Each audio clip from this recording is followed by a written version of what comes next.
जी और कौन लड़का के मेरे सर्विस भैया जी सूट बूट में देख के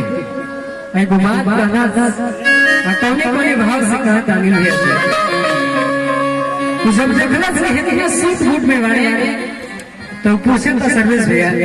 का पूछे ये सब कर दे बाबू तो लड़का बताओ कोने भाव से बताओ वाह वाह वाह कहा था अरे बाबा में है काली और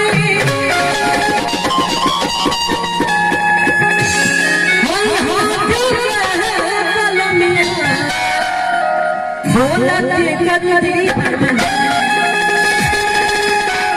वाह मिल गया उन्हें कहा था अरे बाबा में है काली और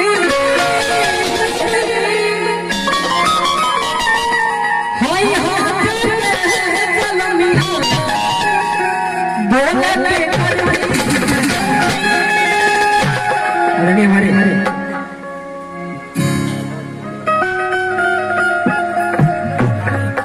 और हमें चाचा खिचड़ी की तरफ से ये भाई के बेटा बहुत पैसा पुरस्कार मिला चाचा के साथ जय भी लेकर बताओ सर्विस अरे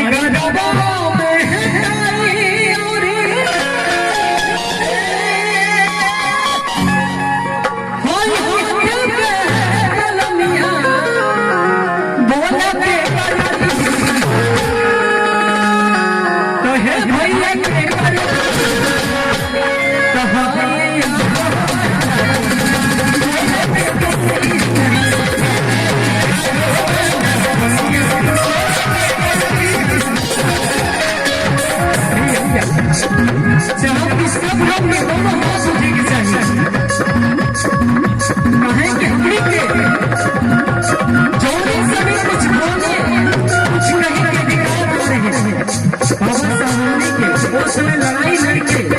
ये लाइन बनेंगे आज बाबा साहब के मंच में इतना अच्छा कुर्सी लगाया और इतना बिहार कपड़ा पहने एक जगह एक्ट्रेस बन गया आपके दोनों हाथ चाहिए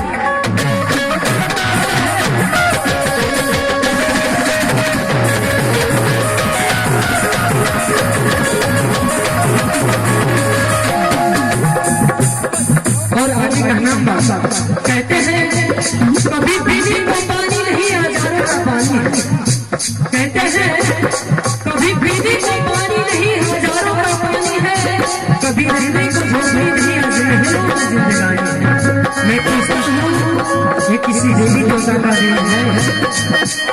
नहीं ये तो मेरे बाबा साहब की कुर्बानी है मेरे बाबा साहब की कुर्बानी है और आगे बढ़ना कैसे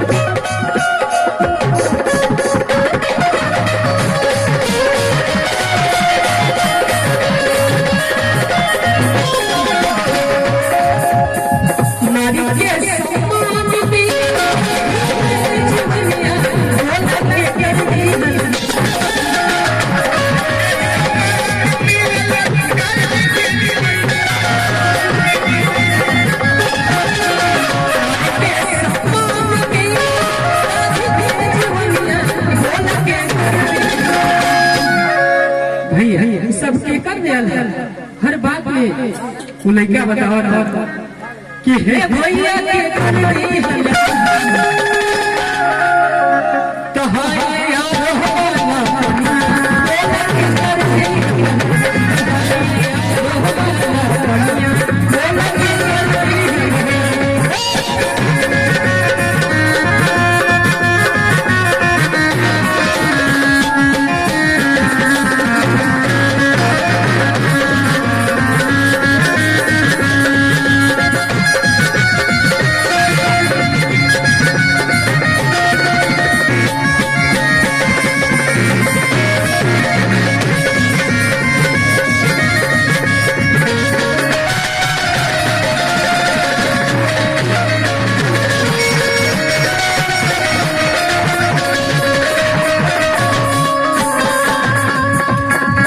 कहते हैं अमर नीला समंदर नीला।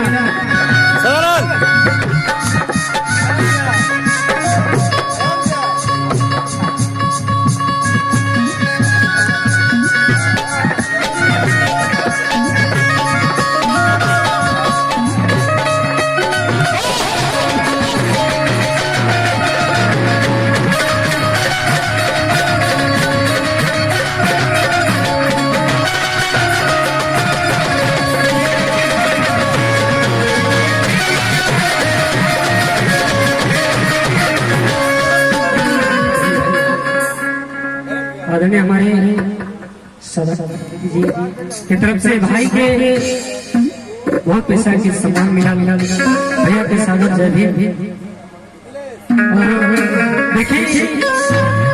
हमारे गणेश भैया जी और हमारे भैया जी दिनेश भैया जी, हमारे रविंद्र भैया जी, आदरणीय हमारे गुरु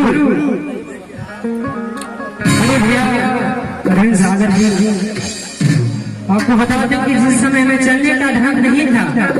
उस समय भैया के पास जाकर हम सीखा करते थे। और आप लोग के बीच इन्हीं भैया की वजह से आज हम मंच में कुछ कह रहे हैं, कुछ कह रहे हैं। ये दुनिया में तो बहुत बाबा बहने, मगर जो हम नाम गिनाई तो सुबह से शाम हो जाए, शाम से सुबह हो जाए।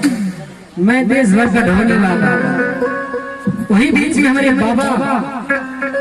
सबके बाबा के भी बाबा, हमारे बाबा साहब जब उनके जन्म हुई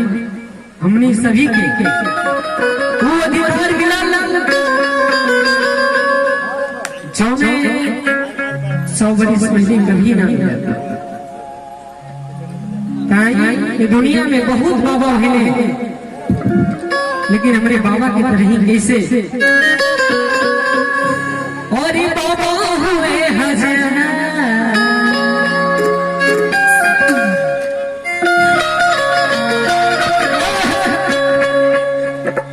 और देखिए हमारे